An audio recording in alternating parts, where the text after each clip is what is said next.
J'avais tout juste acheté une belle maison, une de celles dont on rêve toute sa vie. Mais juste avant le jour du déménagement, ma belle-fille arrive avec la nouvelle que ses parents et sa sœur fraîchement divorcés allaient emménager avec nous aussi. Quand je l'ai confrontée, elle s'est énervée et m'a rembarré. Ton avis ne compte pas, la décision est déjà prise. Alors, j'ai élaboré un plan. Le lendemain, quand elle est arrivée avec ses parents, elle s'est figée devant ce qu'elle a vu. Je suis content que tu sois là. Reste jusqu'à la fin et dis-moi dans quelle ville tu regardes mon histoire. Je veux savoir jusqu'où elle est arrivée. Je sentais le sang monter à mon visage. 40 ans de travail, économisant euro par euro, et tout investi dans cette maison. Ce n'était pas juste un bâtiment, c'était mon rêve réalisé. L'endroit que j'avais imaginé pendant des décennies.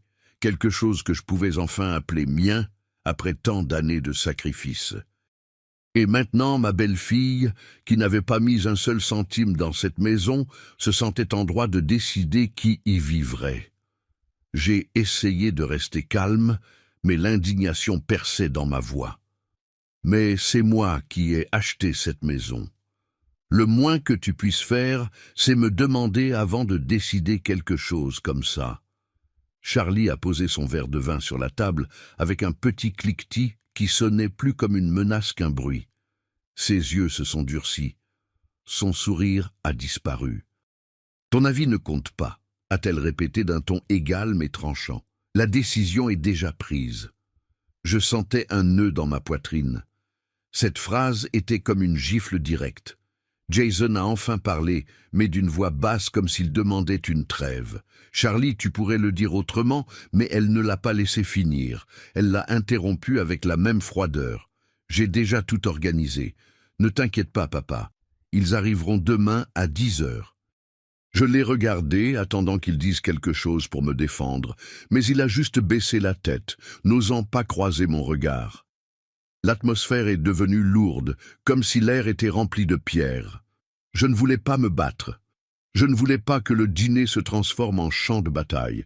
Je me suis levé, n'ai rien dit, suis monté à l'étage dans ma chambre et verrouillé la porte, me suis assis droit sur le lit et ai fixé la lampe au plafond.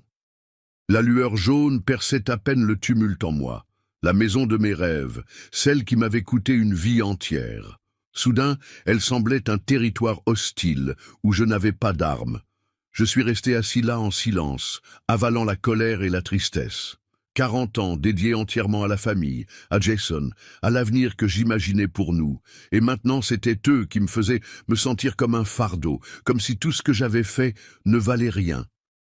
Juste quelques heures plus tôt, je pensais que cette journée était spéciale, qu'il n'en restait plus qu'une avant qu'on emménage dans cette nouvelle maison, celle qui m'avait demandé tant après 40 ans de dur labeur, des jours où je me tuais à l'usine textile, aux nuits où je comptais chaque centime dans mes économies.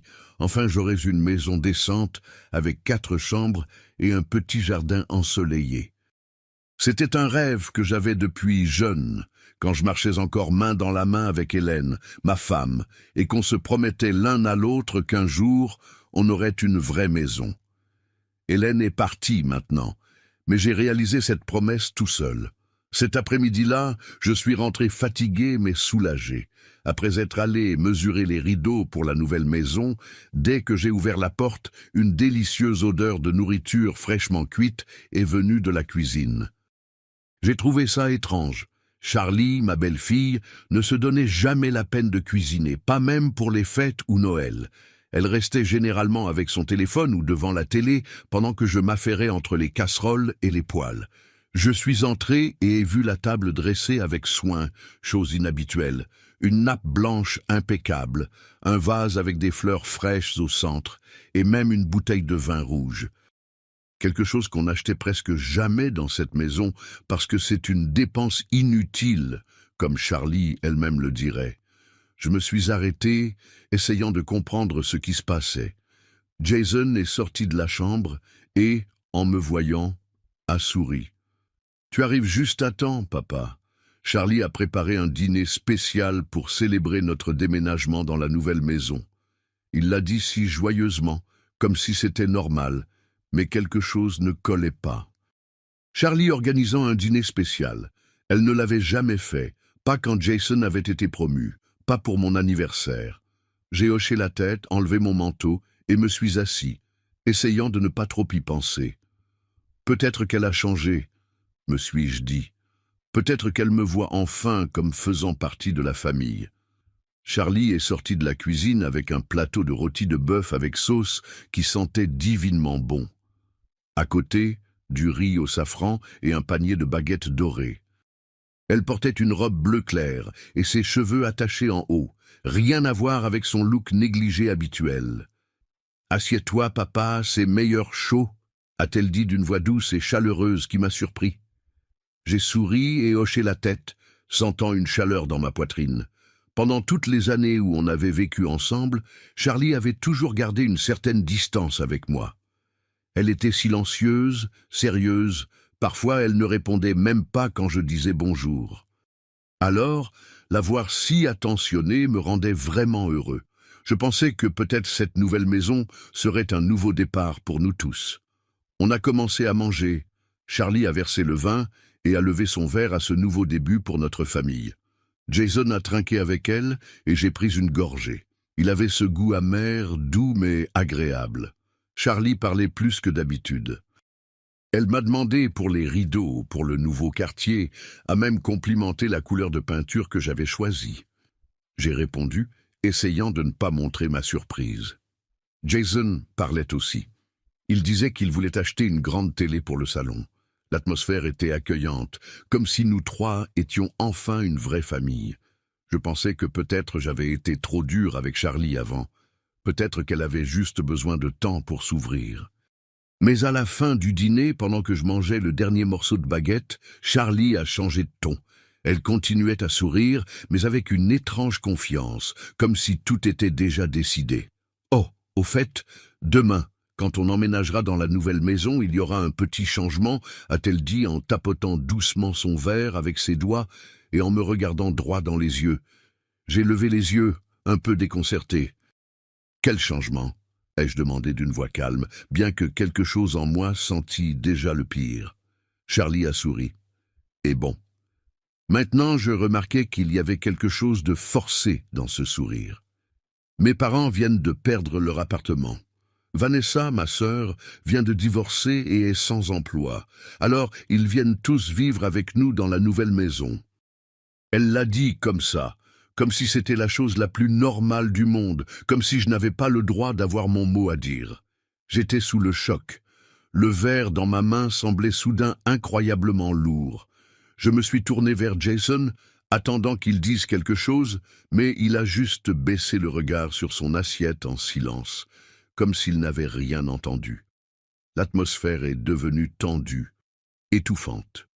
J'ai essayé de rester calme et pris une profonde inspiration, et ai demandé « Et ça, quand est-ce que vous m'en avez parlé? C'est moi qui ai acheté cette maison, vous savez. » Charlie continuait à sourire, mais son ton s'est aiguisé. « Oh, papa, ce n'est pas grand-chose.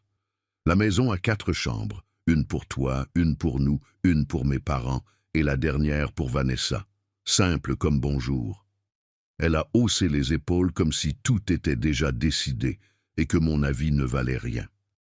Elle a dit que mon avis ne comptait pas. J'ai secoué la tête sans réfléchir, parce que seul moi savais que je n'avais jamais eu voix au chapitre dans cette maison. J'ai fermé la porte de ma chambre. Le clic sec de la serrure sonnait comme si elle fermait le monde dehors. Ma petite chambre, dans laquelle j'avais emménagé pour donner la chambre principale à Jason et Charlie. Elle avait à peine de la place pour un lit simple, une vieille armoire et une étagère en bois. Sur l'étagère, la photo d'Hélène, ma femme, me regardait encore en silence. J'ai éteint la lumière, me suis couché, mais mes yeux brûlaient et je ne pouvais pas dormir. Comment dormir quand le monde s'était effondré sur moi au milieu d'un dîner que je pensais être le début d'une nouvelle phase? De dehors, on entendait encore la vaisselle dans la cuisine. Charlie lavait ou peut-être faisait semblant, parce que l'eau coulait et la télé était allumée sur une émission de comédie idiote. Les rires de la télé ne m'apaisaient pas du tout. La phrase de Charlie tournait en boucle dans ma tête. « Ton avis ne compte pas. » Ce n'était pas juste une phrase. C'était comme un couteau planté profondément dans un cœur déjà fatigué par tant d'années d'endurance. Je suis resté allongé là, avec la main sur la poitrine, essayant de respirer régulièrement, mais chaque souffle pesait plus lourd que le précédent. Vers 22 heures, quelqu'un a frappé doucement à la porte. « Papa !» C'était la voix de Jason, basse, hésitante, comme un enfant qui sait qu'il a fait une bêtise. « Charlie ne voulait pas te blesser, c'est juste que tout s'est passé si vite. » J'entendais l'impuissance dans sa voix, mais ce n'était pas assez pour me calmer. Jason, le fils que j'avais élevé seul, pour qui j'avais vendu la voiture de sa mère pour payer ses études, était maintenant de l'autre côté de la porte, défendant la femme qui venait de me manquer de respect. Je n'ai pas ouvert, je lui ai juste dit de l'intérieur d'une voix calme. « Demain, tu dois te lever tôt. Va dormir déjà. » Jason a hésité. Je l'ai entendu rester là un moment, mais à la fin, il est parti. Le bruit de ses pantoufles traînant s'est estompé, me laissant seul avec un silence lourd. Je me suis assis et ai allumé la lampe. La lumière jaune illuminait à peine la vieille couverture. J'ai pris du papier et un stylo dans le tiroir et ai commencé à faire une liste. Service de déménagement, magasin de meubles, fournisseur d'eau, internet, électricien. J'ai écrit chaque chose d'une main tremblante, non de fatigue, mais de colère.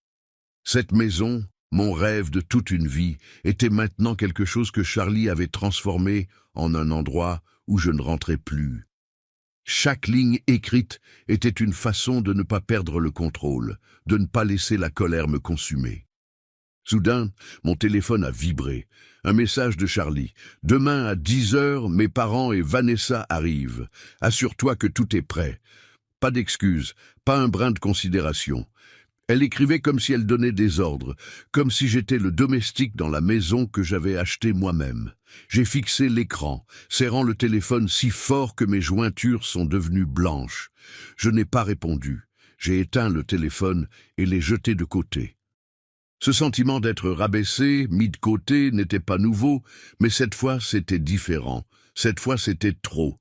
J'ai tiré la vieille boîte en métal de sous le lit où je garde tous mes papiers importants. À l'intérieur se trouvait le contrat de la maison, les copies authentifiées, les reçus de paiement et le livret d'épargne, maintenant vide parce que j'avais mis chaque dernier euro dans cette maison. J'ai sorti chaque feuille, relisant ligne par ligne, chaque tampon. Tout à mon nom, Thomas Martin Anderson. Pas de mention de Jason ou Charlie. Cette maison est mienne, faite de sueur, de larmes, de nuits sans sommeil, en grattant centime par centime. J'ai serré le dossier contre ma poitrine comme si j'étreignais ma propre vie.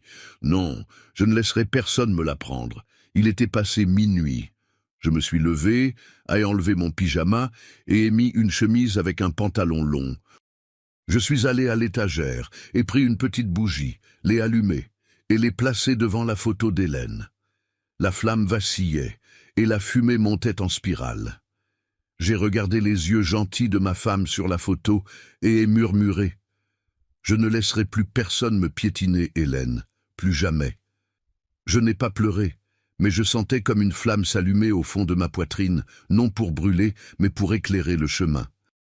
Je suis retourné au lit, ai mis soigneusement le dossier dans mon sac, ai revu la liste des tâches, noté quelques numéros que je devais appeler le matin, et éteint la lumière, me suis couché, mais n'ai pas fermé les yeux.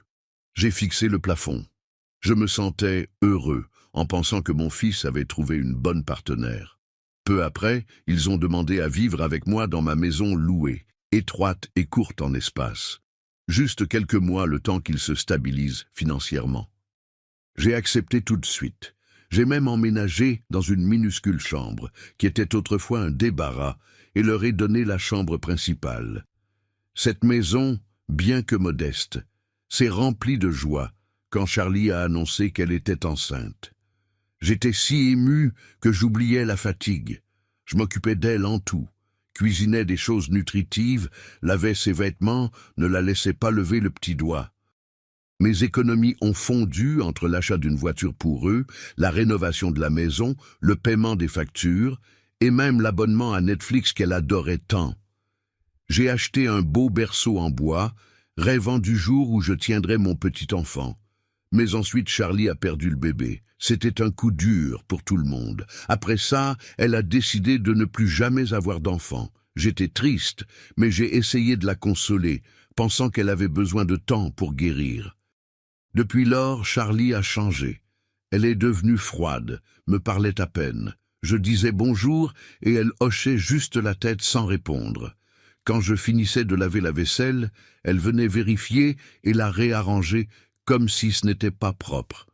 Un jour, j'ai fait une soupe de poulet aux nouilles qu'elle adorait autrefois, et elle n'en a pris qu'une cuillerée avant de pousser l'assiette avec une grimace de dégoût. « Comment tu peux cuisiner comme ça, papa ? Je ne peux pas manger ça. » Je suis resté figé, mais j'ai juste forcé un sourire et ai commencé à ranger. Une autre fois, j'ai mentionné qu'elle laissait ses chaussures éparpillées près de l'entrée, et elle a répondu avec mépris, « Papa, je t'ai dit, je peux m'occuper de moi-même. » Chaque fois que ça arrivait, je m'enfermais dans ma petite chambre, fermais la porte et me disais qu'elle était encore blessée, que je devais être patient, mais ma patience s'effritait petit à petit.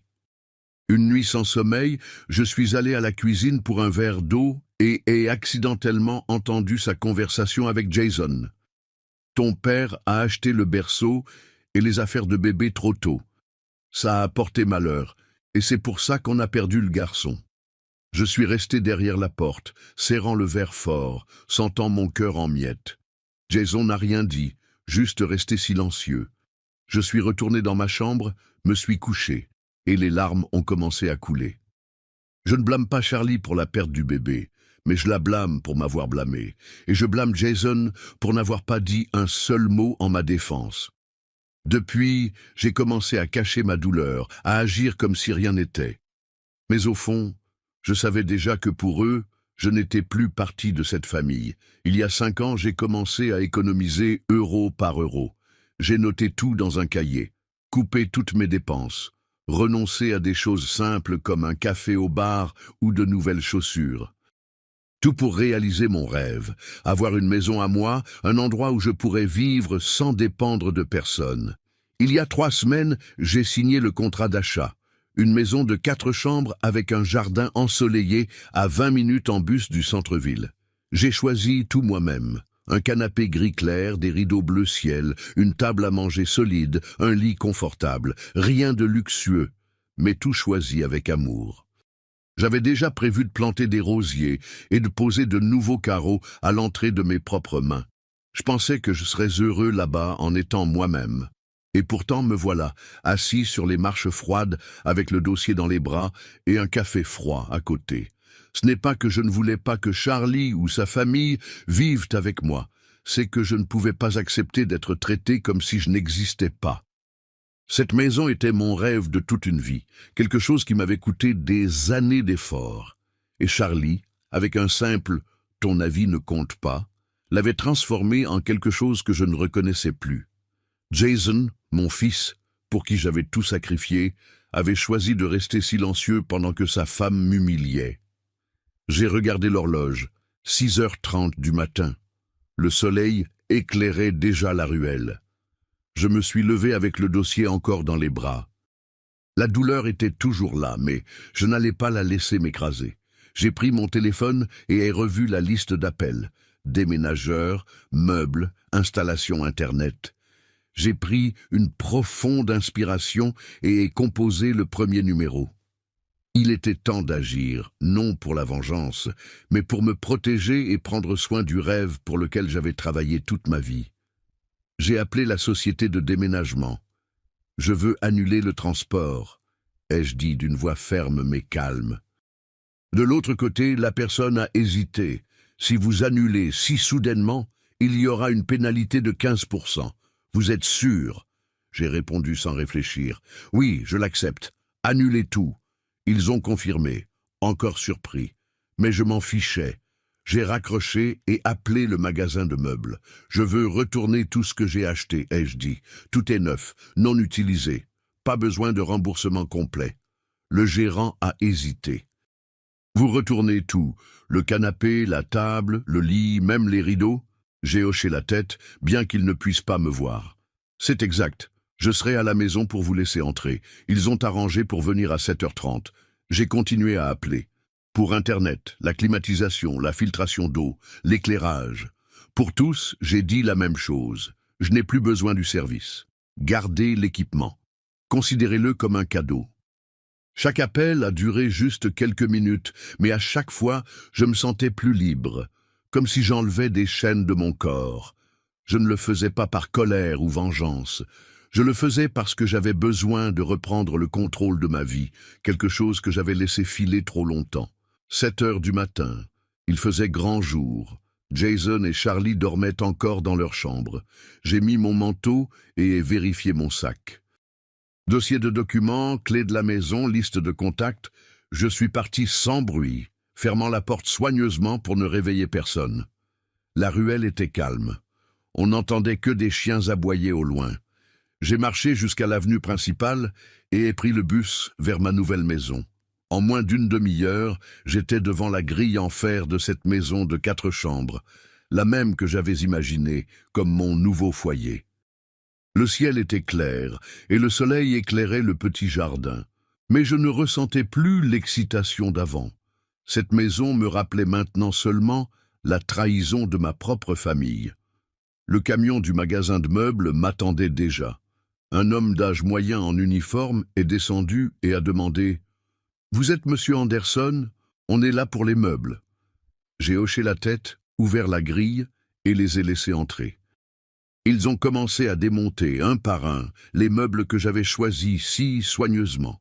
Le canapé gris clair que j'avais testé pendant des heures, la table à manger en bois où j'imaginais des dîners en famille, le lit moelleux qui remplacerait le vieux matelas du débarras.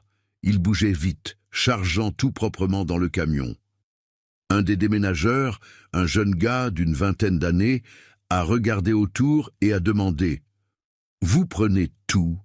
Cette maison est vraiment sympa. » J'ai juste hoché la tête et répondu d'une voix calme « Je n'en ai plus besoin. » Il m'a regardé curieusement mais n'a rien dit de plus. Je suis allé à la cuisine et ai décroché les rideaux bleu ciel que j'avais choisis de mes propres mains, parce qu'ils me rappelaient la couleur des yeux d'Hélène. Je les ai pliés soigneusement, mis dans un sac plastique, et les ai tendus à un des gars. À chaque objet qui partait, la maison devenait plus vide, comme si personne n'y avait jamais vécu, comme si personne n'en avait jamais rêvé. Je ne ressentais pas de tristesse, juste une étrange clarté. Si cette maison n'était plus mienne, si elle ne signifiait plus ce qu'elle signifiait autrefois pour moi, alors je préférais la laisser complètement vide. Je me suis assis sur le sol froid en carrelage, ai pris une feuille de papier et un stylo dans mon sac, et ai écrit une courte note. Si vous vouliez une maison gratuite, au moins vous auriez dû me demander d'abord. C'était ma maison, mais si mon avis ne compte pas, alors cet endroit n'a plus de sens. Tout est annulé. Thomas.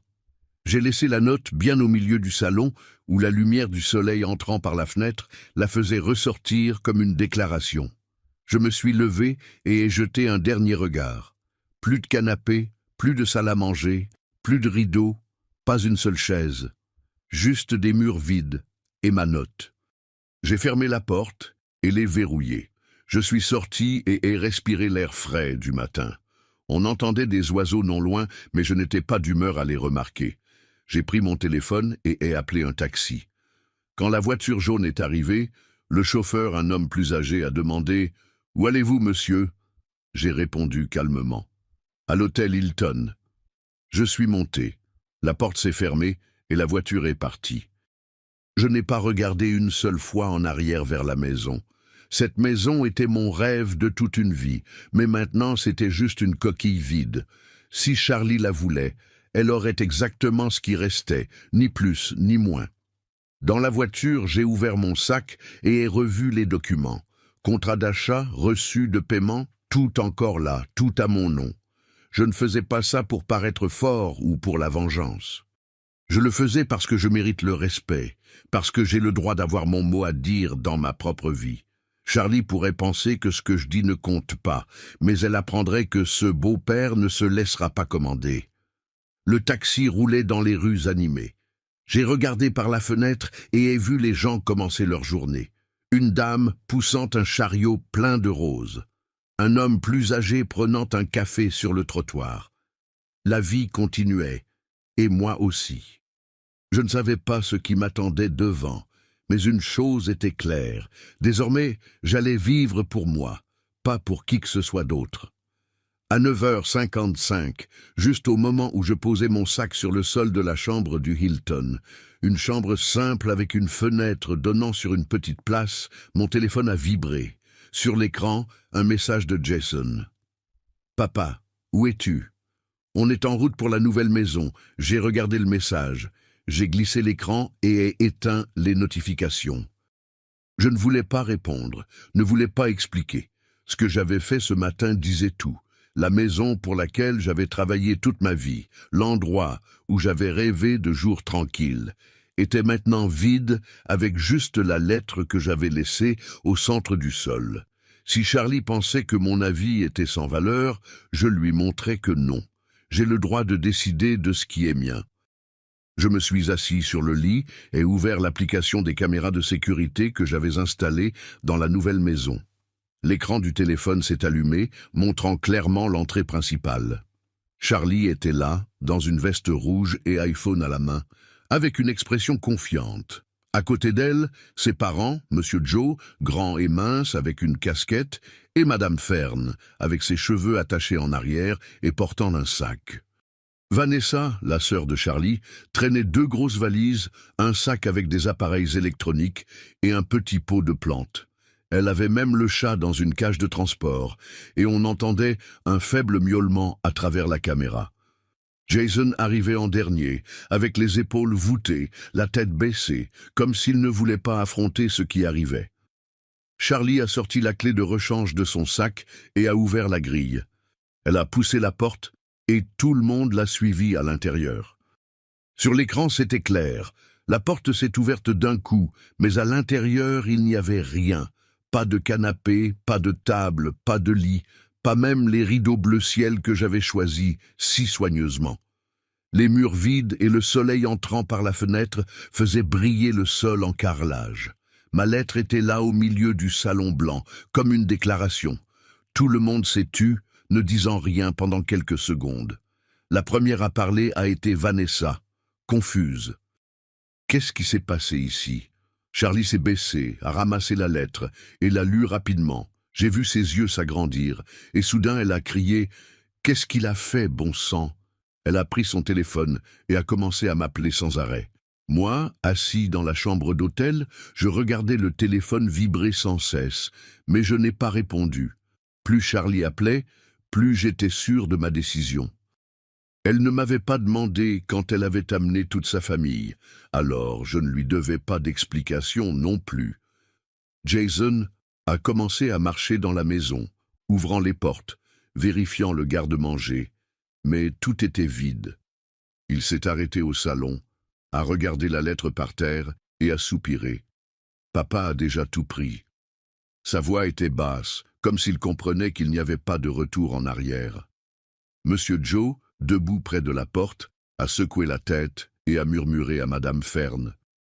Je pensais qu'il nous invitait à vivre avec lui. Madame Fern a répondu doucement, mais assez fort, pour que la caméra capte. On s'est mis dans un pétrin. Vanessa, pendant ce temps, traînait les valises dans le jardin, marmonnant quelque chose au chat dans la cage, avec un visage plein de colère et de confusion. Charlie n'arrêtait pas de m'appeler. Elle était au 10e appel quand j'ai décidé de répondre. Je ne voulais pas maintenir cette tension, mais je n'allais pas non plus la laisser penser qu'elle pouvait continuer à me donner des ordres. « Allô ?» ai-je dit d'une voix calme, presque froide. Immédiatement, Charlie a crié. « Papa, tu ne peux pas faire ça. Où as-tu emporté tout le truc? Cette maison est pour toute la famille. » J'ai pris une profonde inspiration et ai répondu calmement. Oui, c'était moi. La maison est mienne, j'ai le droit. Mon ton était serein, mais chaque mot était comme un coup solide. Elle continuait à crier « Tu ne peux pas faire ça. Qui tu crois être pour décider tout seul ?» J'ai souri froidement, bien qu'elle ne puisse pas me voir, parce que je viens de le faire, et ai raccroché. J'ai éteint le téléphone et l'ai laissé sur le lit. Je me suis levé et suis allé à la fenêtre de l'hôtel. En bas sur la place, l'agitation commençait. Des gens marchant, des enfants courant après un ballon. J'ai regardé la scène et ai senti un étrange soulagement. Ce matin, quand j'ai annulé le service de déménagement, retourné les meubles et décroché les rideaux un par un, je ne l'ai pas fait par colère. Je l'ai fait parce que j'avais besoin de reprendre le contrôle de ma vie. Pendant 40 ans, j'avais vécu pour les autres, pour Hélène, pour Jason, même pour Charlie. J'avais cédé, sacrifié, et en retour, n'avais eu que de l'indifférence et des phrases comme « ton avis ne compte pas ». Assez, c'était assez. Je n'allais plus continuer à vivre comme une ombre dans ma propre maison. J'ai pensé à la lettre que j'avais laissée par terre. Elle n'était pas longue, mais elle disait tout ce qu'il fallait. Je ne l'avais pas écrite pour reprocher ou pour la vengeance. Je l'avais écrite pour me rappeler que je mérite le respect, que mon rêve de toute une vie ne peut pas être minimisé. Je suis retourné au lit et ouvert mon sac et ai revu les documents, le contrat d'achat, les reçus, tout encore là. Preuve que cette maison était mienne, seulement mienne. Je ne sais pas ce que Charlie et Jason feront après ça, mais une chose est claire. Ils n'entreront plus dans cette maison comme si elle leur appartenait. Je l'ai laissée vide, non pour détruire mon rêve, mais pour le protéger. Si cette maison n'était plus un endroit où je pouvais être moi-même, alors je préférais la voir vide. J'ai regardé autour de la chambre d'hôtel. Elle était simple. Un lit, une petite table, et la fenêtre donnant sur la place. Le couloir dehors était silencieux. Pas de cris, pas de pantoufles traînantes, pas de voix dure de Charlie. Je me suis assis sur le lit, ai rangé les papiers et ai commandé un café à la chambre. Quand on l'a apporté, j'en ai pris une gorgée. L'arôme amer, doux, s'est répandu dans ma poitrine. Pour la première fois depuis de nombreux jours, je sentais la paix, comme si même temporairement, c'était l'endroit où j'appartenais vraiment. À midi, je suis descendu à la réception pour emprunter un fer à repasser. Je suis en chambre 211. Pouvez-vous me prêter un fer pour un moment ? Bien sûr, attendez 1 minute, a répondu une jeune réceptionniste avec un sourire, et elle est allée dans la salle du personnel. Pendant que j'attendais, un homme plus âgé, avec des cheveux gris et une chemise bleu clair, s'est approché et m'a salué. « Vous venez d'arriver ? Je suis Joe, de la 209. » Il m'a souri avec une telle gentillesse que je ne pouvais pas m'empêcher de me sentir plus à l'aise. J'ai répondu « Je suis en 211, Thomas. » J'ai tendu la main. Sa paume était chaude, très différente du froid qui m'avait entouré ces derniers jours. Il m'a invité à m'asseoir avec lui au café du hall. J'ai hésité un moment, mais ensuite hoché la tête. Une petite conversation ne ferait pas de mal. On a commandé 2 cafés. Joe m'a dit qu'il était autrefois professeur de littérature et qu'il était à la retraite depuis plusieurs années. Il a dit qu'il était veuf depuis 10 ans et que ses enfants vivaient dans une autre ville, le visitaient à peine. « Je suis ici parce que j'aime le calme », a-t-il commenté, regardant par la fenêtre. « Cet hôtel n'est pas ma maison, mais il me fait me sentir libre. » J'ai hoché la tête en prenant une autre gorgée de café, sentant une connexion avec lui. Joe m'a demandé « Et toi, qu'est-ce qui t'amène à l'hôtel ?» J'ai réfléchi un moment et ai répondu « J'avais besoin d'un endroit juste pour moi. » Il m'a regardé curieusement, mais sans juger. Puis il a hoché la tête comme s'il comprenait que je ne voulais pas donner plus de détails. Il n'a pas insisté. Il a juste commencé à me parler d'un groupe live qui joue souvent au Parc Monceau, où il va souvent. Ce soir-là, je suis retourné dans ma chambre et fermé la porte et me suis assis sur le lit avec mon téléphone en main.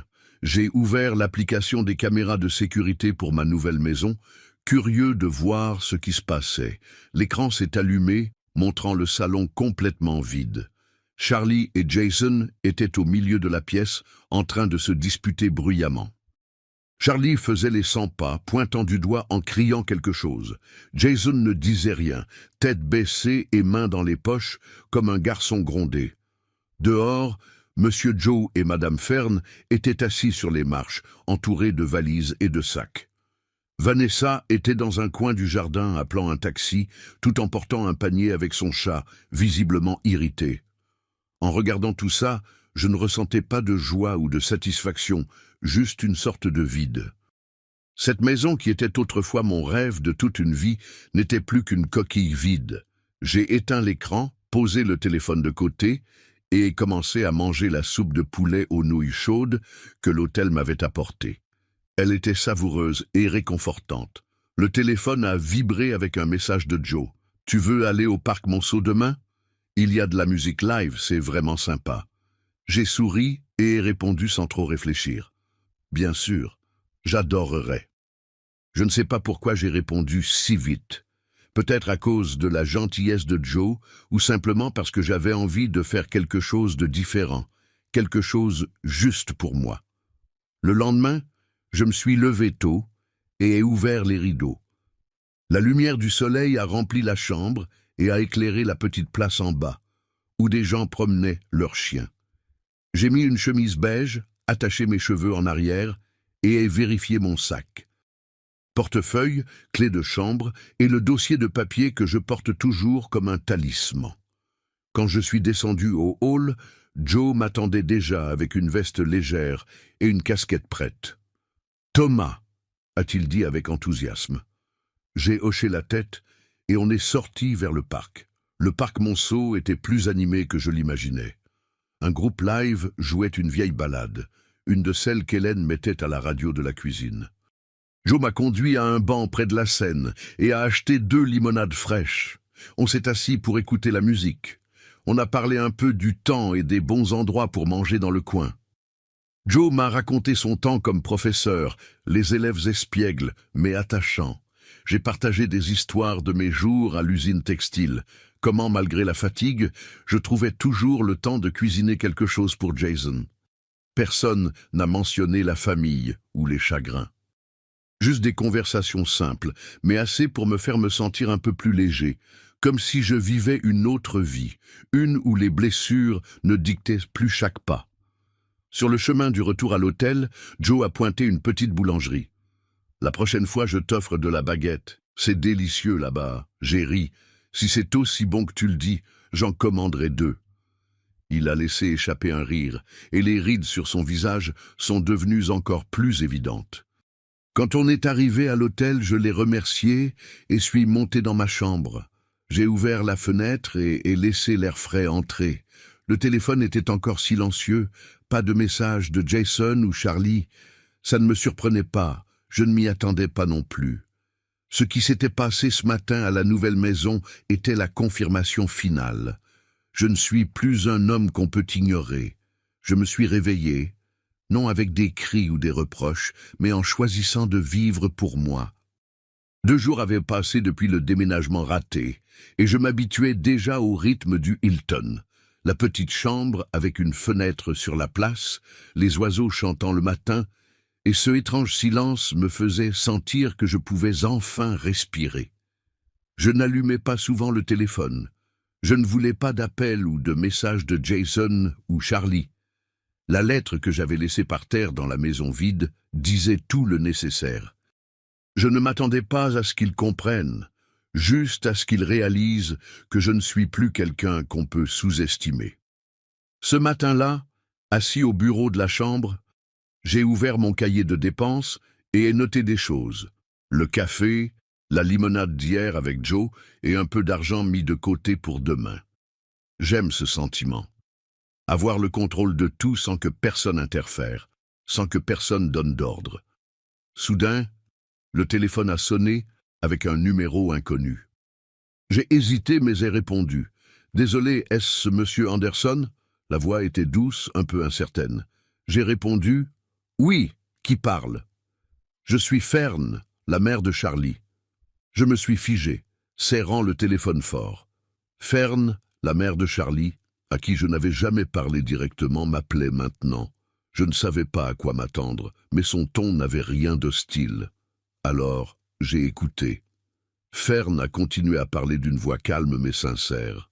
« Je sais que je n'ai pas le droit d'intervenir, mais je veux juste vous dire une chose. Joe et moi ne savions pas que vous n'étiez pas d'accord pour qu'on emménage. Charlie nous a dit que c'était vous qui nous aviez invités.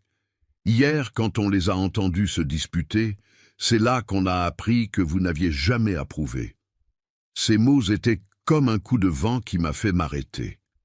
Charlie avait menti non seulement à moi, mais à ses parents aussi. Je suis resté silencieux quelques secondes, puis ai dit « Je vois ». Ma voix sonnait stable, mais à l'intérieur tout bougeait. Je ne doutais pas de Fern. Je réalisais juste que c'était plus compliqué que je pensais. Fern a continué avec plus d'hésitation. Ça nous a beaucoup surpris. Si on avait su la vérité, on ne se serait jamais imposé comme ça. Je vous présente mes excuses. Son excuse m'a pris au dépourvu. Je m'étais préparé à une plainte ou une justification, mais ce n'était pas comme ça. Fern parlait avec un regret sincère, non parce qu'elle était fautive, mais parce qu'elle avait été mise dans une situation injuste. Je suis resté prudent, mais ma voix s'est adoucie. Je ne vous blâme pas. Je suis juste fatigué de ne pas être considéré dans les décisions qui affectent ma vie. Fern a soupiré de l'autre côté, comme si elle comprenait exactement ce que je ressentais. « Je sais ce que vous ressentez », a-t-elle dit. « On reste chez un ami maintenant, mais Joe a dit que si vous permettez, il aimerait vous voir en face à face, non pour justifier quoi que ce soit, juste pour qu'il n'y ait plus de malentendus. » J'y ai réfléchi. Fern et Joe n'étaient pas responsables. Ils étaient victimes des mensonges de Charlie aussi. Comme moi, je ne voulais pas garder de rancune contre des gens que je ne connaissais même pas. J'ai souri doucement, avec un ton. « D'accord. » Demain après-midi au café derrière la cathédrale à 16h. Fern m'a remercié. Sa voix sonnait plus soulagée. « Merci Thomas, on sera là à l'heure. » J'ai raccroché, posé le téléphone sur la table et regardé par la fenêtre. La place en bas était pleine de vie. Des enfants courant après un ballon, leur rire flottait dans l'air. Je ne savais pas comment se passerait la rencontre de demain après-midi, mais je savais que je ne voulais pas y aller en portant de la rancune. J'avais vidé cette maison non pour la vengeance, mais pour protéger mon rêve. Si Fern et Joe voulaient clarifier les choses, j'étais prêt à écouter, non parce que j'avais ramolli, mais parce que je veux vivre une vie libre de rancune. Cet après-midi-là, je suis allé me promener avec Joe au parc Monceau. Comme il m'avait invité la veille, le groupe jouait encore une ballade douce qui me faisait penser au jour où Hélène était encore en vie. Joe a acheté 2 eaux citronnées et m'a raconté une fois où il avait enseigné à un groupe d'élèves terrible et comment, à la fin, il lui avait donné un dessin de lui devant le tableau noir. J'ai ri et lui ai raconté quand Jason était petit et demandait de la baguette tous les week-ends. La conversation était facile, personne n'a touché au sujet douloureux. Sur le chemin du retour à l'hôtel, Joe m'a donné un biscuit d'une boulangerie voisine. « Considère ça comme un cadeau de bienvenue de ton nouveau voisin. » Je l'ai pris avec un sourire. « Merci, Joe. Demain, je t'offre le café pour payer la dette. » Cette nuit-là, dans ma chambre, j'ai ouvert l'application des caméras de sécurité. La maison était toujours vide.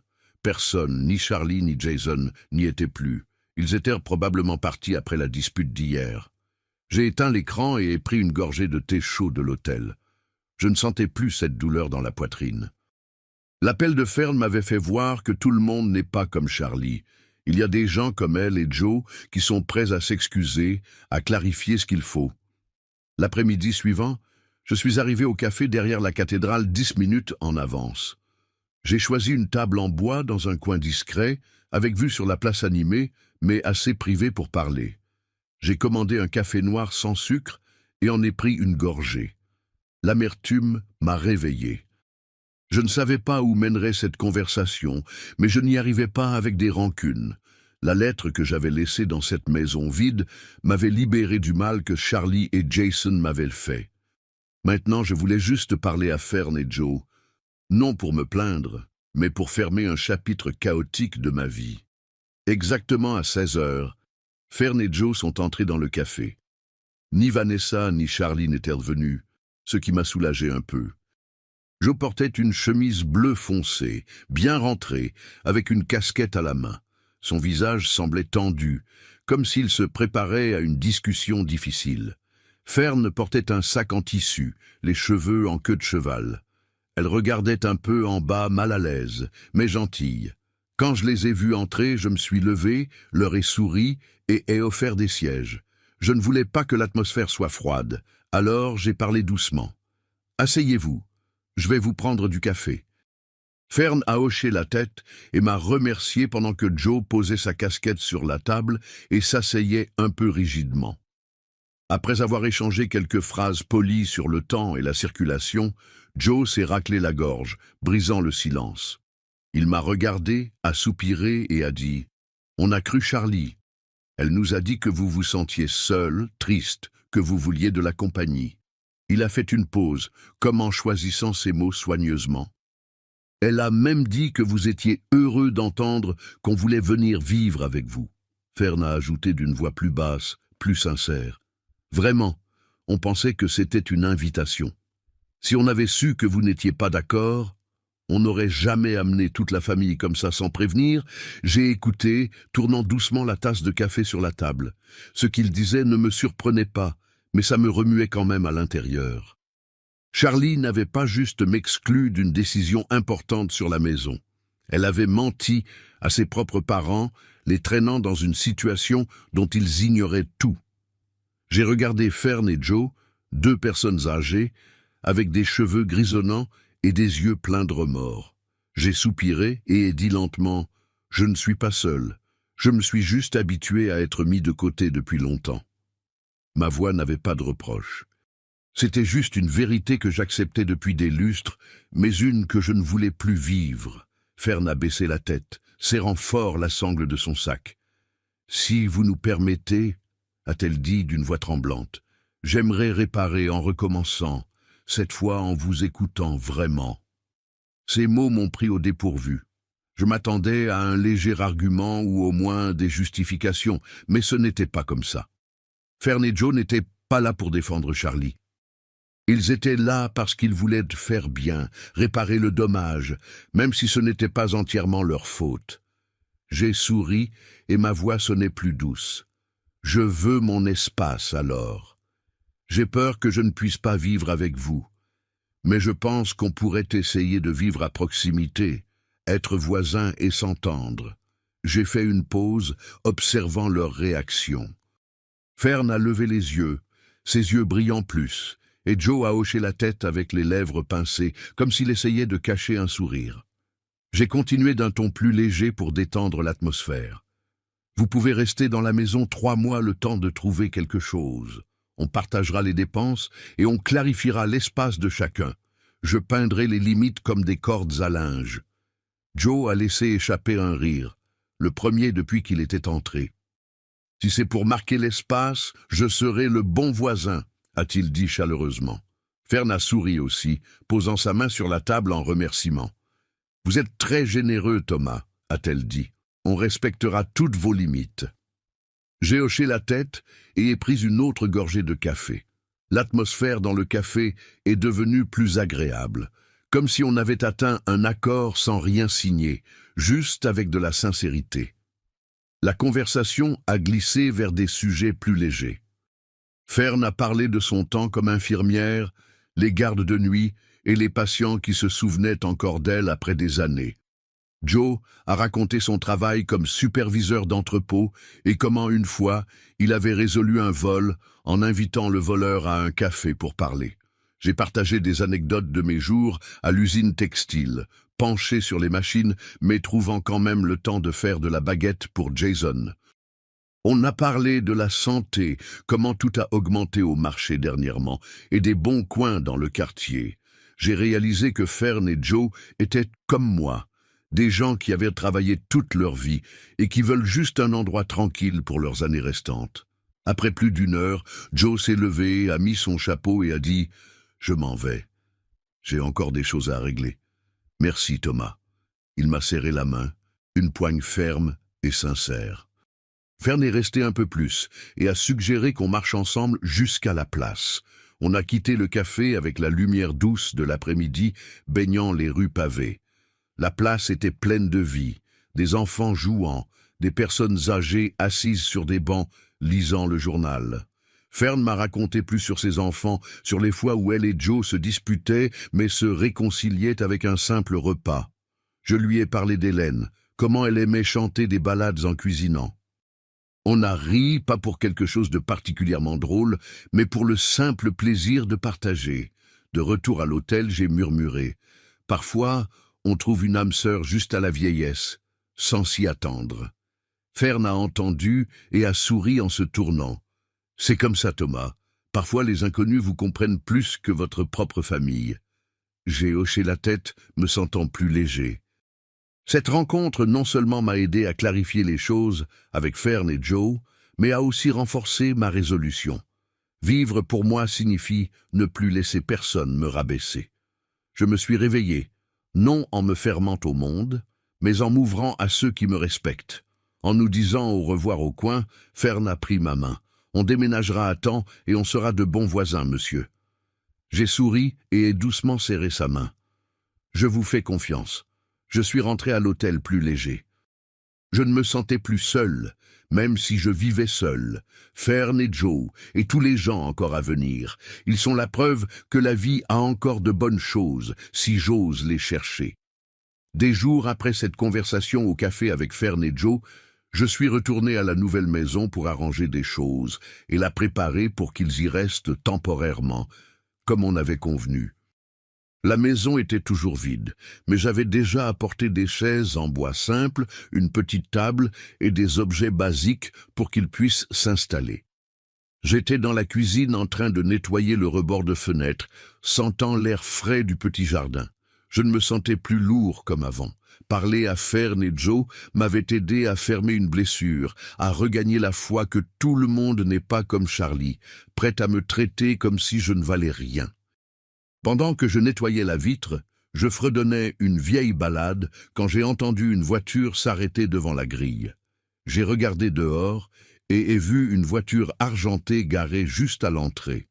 Charlie en est sorti, vêtu d'un chemisier blanc et d'une jupe noire impeccable, mais avec un visage dur, comme si elle apportait une tempête avec elle. Derrière elle venait Jason, voûté, évitant mon regard comme s'il ne voulait pas me faire face. Des sièges arrière est sorti un jeune homme en costume gris, portant une mallette. J'ai ouvert la grille, me suis tenu ferme et ai parlé d'une voix sereine mais ferme. Si vous êtes là pour vous excuser, entrez. Si vous êtes là pour exiger, vous pouvez faire demi-tour. Charlie a levé la tête avec défi. Tu n'as pas le droit de nous jeter de cette maison. La maison est aussi à Jason. Jason a essayé de la calmer d'une voix basse. Charlie, on est venu pour parler, c'est tout. Mais même alors, il ne pouvait pas me regarder dans les yeux. Je les ai conduits au salon, où il n'y avait que les 4 chaises en bois que j'avais apportées récemment. Fern et Joe étaient dans la cuisine en train de prendre du thé. En entendant le bruit, ils sont sortis mais sont restés silencieux dans un coin, sans intervenir. J'ai invité les 3 à s'asseoir et ai regardé l'homme en costume. Il s'est présenté. Je suis Raphaël, avocat. Nous avons besoin que vous montriez que cette maison vous appartient. J'ai hoché la tête, suis allé dans la chambre et ai pris le dossier dans mon sac. Devant Raphaël, j'ai étalé l'acte notarié, le contrat d'achat et toutes les factures de paiement. Tout à mon nom, Thomas Martin Anderson. Je n'ai signé aucun document pour transfert, donation ou copropriété. Cette maison est exclusivement mienne. Elle est légalement enregistrée chez le notaire. Si vous voulez aller au tribunal, vous ne pouvez pas me battre. Raphaël a feuilleté le dossier et a hoché la tête sans rien dire. Mais Charlie ne pouvait pas rester calme.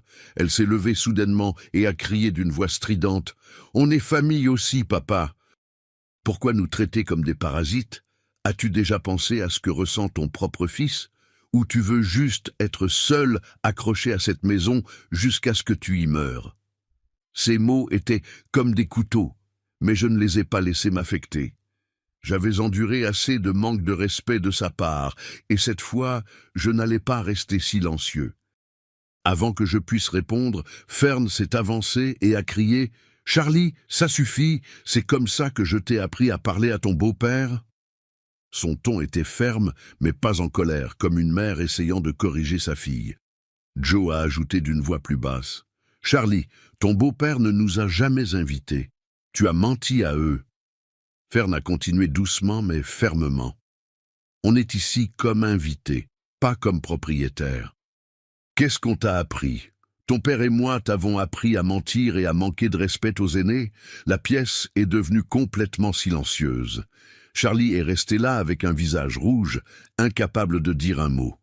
Je me suis tourné vers Jason et, pour la première fois en moi, les regardé droit dans les yeux. « Tu penses vraiment que c'est juste que ta femme me parle comme ça ?»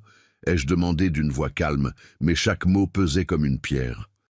Jason a baissé la tête et a répondu doucement comme un garçon grondé. « Désolé papa, j'ai laissé tout déraper. Je ne savais pas que Charlie avait menti à ses parents. Son excuse m'a surpris. J'ai vu que ses yeux étaient pleins de larmes, mais je n'ai pas ramolli. J'avais donné ma vie pour Jason, mais son silence quand Charlie m'humiliait était quelque chose que je ne pouvais pas ignorer. Charlie a soudain changé de ton, avec des yeux larmoyants et un soupçon de regret. « Papa, si tu nous jettes dehors, on ne sait pas ce qu'on fera. Je n'ai pas de travail et Jason est endetté. Pardonne-nous. On voulait juste un endroit pour recommencer. Je l'ai regardé et vu le regret sur son visage, mais n'étais pas sûr si c'était réel ou juste une autre comédie. » Fern m'a regardé avec compassion et a dit « Thomas, si tu veux leur dire non, je comprends. Mais si tu leur donnes un chemin, juste un petit chemin, peut-être qu'ils peuvent avancer seuls. » J'ai soupiré et ai regardé chacun. Raphaël notait silencieusement. Fern et Joe ensemble avec des yeux pleins d'espoir. Jason tête baissée et Charlie avec des yeux larmoyants. J'ai parlé lentement, d'une voix ferme. Je vous pardonnerai par respect pour vos parents, parce qu'au moins eux ont su me présenter des excuses sincères, mais vous deux ne resterez pas même un jour de plus. Charlie a levé la tête confuse. « Qu'est-ce que tu veux dire, papa ?» J'ai répondu sans hésiter. « Je ne diviserai pas la maison. Je ne vous laisserai pas rester. Je ne prêterai pas d'argent, ni ne signerai rien pour vous. Vous êtes adultes. Si vous êtes assez grand pour prendre des décisions sans dire à papa, vous êtes assez grand pour vous soutenir vous-même. » Jason a hoché la tête avec des yeux encore humides, mais voix calme. « Oui, papa, tu as raison. On cherchera un endroit pour vivre. On ne te dérangerait plus. » Je l'ai regardé et ai vu un éclat du garçon qu'il était autrefois, celui qui m'étreignait en pleurant quand il avait perdu sa mère. J'ai adouci un peu mon ton. « Le jour où vous pourrez vivre de ce que vous gagnez seul, ce jour-là, revenez. Alors je vous inviterai pour un repas comme une vraie famille, pas comme un fardeau. » Jason a hoché la tête doucement, a pris la main de Charlie, et ils sont partis. Avant de franchir la porte, le gars s'est tourné pour me regarder avec des yeux pleins de gratitude. Charlie est restée silencieuse, sans regarder en arrière. Fern et Joe les ont accompagnés jusqu'à la grille et sont revenus à la cuisine pour continuer leur thé. Je suis resté seul au salon, regardant le petit jardin. Je ne ressentais pas de satisfaction, juste du soulagement. J'avais pris position, non pour la vengeance, mais pour défendre ma propre valeur. Charlie et Jason peuvent recommencer, mais ils devront le faire seuls, comme je l'ai fait. Toute ma vie j'ai enduré, et cette fois, je ne laisserai personne me sentir comme un fardeau dans ma propre maison. Un mois a passé depuis ce jour où j'ai confronté Charlie et Jason dans la maison vide. J'ai quitté l'hôtel Hilton et suis retourné dans la maison dont j'avais toujours rêvé. Maintenant, la maison ne semble pas vide. J'ai apporté une table en bois simple, des chaises et un petit vase en céramique que j'ai placé dans la cuisine. Dans le jardin, les rosiers que j'ai plantés ont commencé à fleurir, rouges et vibrants sous le soleil du matin. Chaque jour, je me lève tôt, fais une tasse de café chaud et ouvre la fenêtre pour laisser l'air frais entrer. La cuisine se remplit de lumière quand je mets des roses fraîchement coupées dans le vase bien au centre de la table. Ce n'est plus juste une maison. C'est l'endroit où je me sens enfin vivant sans que personne me rabaisse. Fern et Joe ont déménagé il y a 3 jours, comme ils l'avaient dit, dans un petit appartement près du marché municipal. Avant de partir, Fern m'a serré fort et a murmuré « Si tu te sens seul, je fais encore de la baguette tous les dimanches, passe quand tu veux. » J'ai ri et serré sa main et ai répondu « Je viendrai, mais en apportant le café que je te dois. » Joe m'a tapoté l'épaule, d'une voix basse, mais ferme. « Si quelqu'un te dérange, dis-le-moi. J'ai encore des amis à la police. » J'ai hoché la tête, touché par leurs soins sincères. Ils n'étaient plus juste des voisins temporaires. Ils étaient devenus des gens que je valorise vraiment. Chaque week-end, Fern ou Joe passent. Parfois, ils apportent un sac d'oranges fraîches du marché, d'autres fois des petits pains fraîchement cuits, et parfois, juste pour jouer au domino avec moi à la table de la cuisine. Ils ne restent jamais trop longtemps. Ils ne fouinent pas dans mes affaires non plus. Dans ces visites, je fais du thé, coupe du pain sucré et on parle de choses simples. Si les prix des tomates ont augmenté, si un nouveau café a ouvert près de l'église, ou comment faire une sauce avec la recette secrète de famille de Fern dont elle se vante.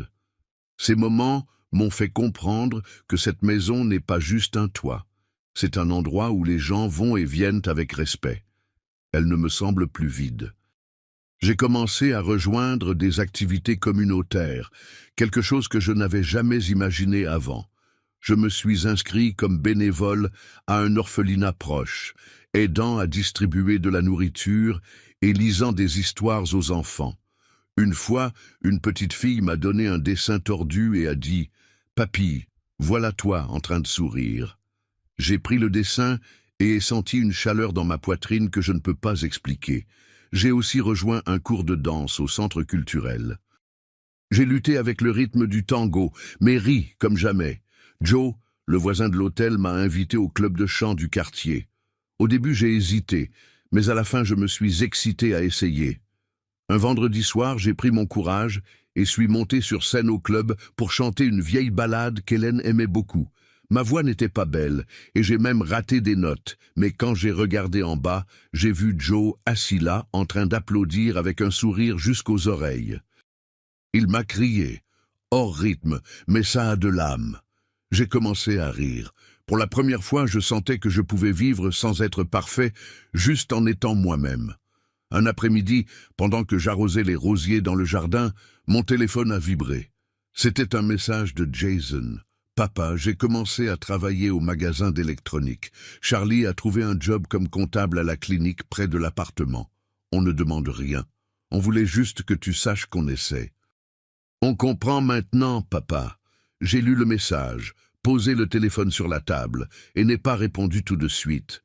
Je ne gardais plus de rancune contre Jason ou Charlie. Tout ce qui s'était passé m'avait appris que je ne peux pas vivre pour eux, tout comme ils ne peuvent pas vivre pour moi. Mais ça me donnait la paix de savoir qu'ils essayaient d'avancer seuls, comme je l'avais fait aussi. J'étais assis sur la terrasse avec un livre à moitié lu sur les jardins en France coloniale. Joe est apparu sans prévenir avec un pot de lavande pour que ta cuisine sente bon et que tu ne te sentes pas si seul, a-t-il dit avec des yeux brillants. Je l'ai regardé et ai souri. Merci, mais tu te trompes. Je suis seul, mais je ne me sens pas seul. Joe a laissé échapper un rire, a posé la lavande sur la table et s'est assis à côté de moi sur le banc en bois. Il portait une vieille radio, l'a allumée, et une chanson douce a commencé à jouer. J'ai balancé lentement au rythme, sentant la lumière du soir caresser mes cheveux. Un autre après-midi, Joe est revenu, cette fois avec une assiette de baguettes que Fern avait envoyée. On s'est assis dans le jardin, mangeant lentement, pendant que la radio jouait une vieille ballade. Je lui ai raconté mes jours à l'usine textile, comment je comptais chaque euro pour élever Jason. Il m'a raconté ses cours, les élèves qui le faisaient rire jusqu'au ventre. On n'a pas parlé de blessures, juste partagé des choses simples, mais assez pour se sentir vivant, vraiment vivant. J'ai regardé le jardin, les roses rouges tremblaient dans le vent. Cette maison, qui était autrefois menacée par le mépris de Charlie, est aujourd'hui mon refuge. Je ne suis plus le Thomas qui endurait tout, qui vivait pour les autres. Je suis Thomas, l'homme qui a dédié sa vie à construire un rêve et qui le vit maintenant à sa façon. En regardant en arrière, du fond du cœur, je veux vous dire de toujours valoriser votre propre effort et de ne jamais laisser personne, pas même votre propre famille, minimiser vos rêves ou vos sacrifices. J'ai passé toute ma vie à céder, à me taire, mais c'est quand j'ai décidé de me dresser pour moi que j'ai trouvé la paix et suis redevenu moi. Cette maison que j'ai achetée n'est pas juste un tas de briques. C'est le symbole de l'indépendance et de la dignité qui m'ont coûté des larmes et du travail. Je n'ai pas choisi la rancune ou la rupture des liens, mais j'ai choisi de poser des limites pour que personne ne me blesse plus. Et à la fin, ça m'a rendu à moi-même. L'histoire que nous racontons est fictive, mais basée sur des faits réels. Les noms et lieux ont été changés pour protéger les identités impliquées. Nous ne racontons pas ça pour juger, mais dans l'espoir que quelqu'un l'entende et trouve de la valeur dans son propre foyer. Je ressens une vraie curiosité. Si vous étiez à ma place, qu'auriez-vous fait? Auriez-vous gardé le silence pour préserver la paix ou osé affronter tout pour reclaimer votre voix? Je veux savoir ce que vous pensez, parce que chaque histoire est une bougie qui peut éclairer le chemin de quelqu'un. Dieu bénit toujours, et je crois fermement que le courage nous mène à de meilleurs jours. Pendant ce temps, sur l'écran final, je laisse 2 des histoires les plus aimées du canal. Je vous garantis que vous serez surpris. Merci d'être resté jusqu'ici. Et, si tu apprécies ces histoires sur les conseils de papy, assure-toi de cliquer sur le bouton like. Ça aide vraiment à répandre le mot. Et si tu n'es pas encore abonné, abonne-toi pour ne pas manquer la prochaine. Laisse un commentaire en dessous. D'où regardes-tu? J'adorerais savoir et voir jusqu'où ces contes voyagent.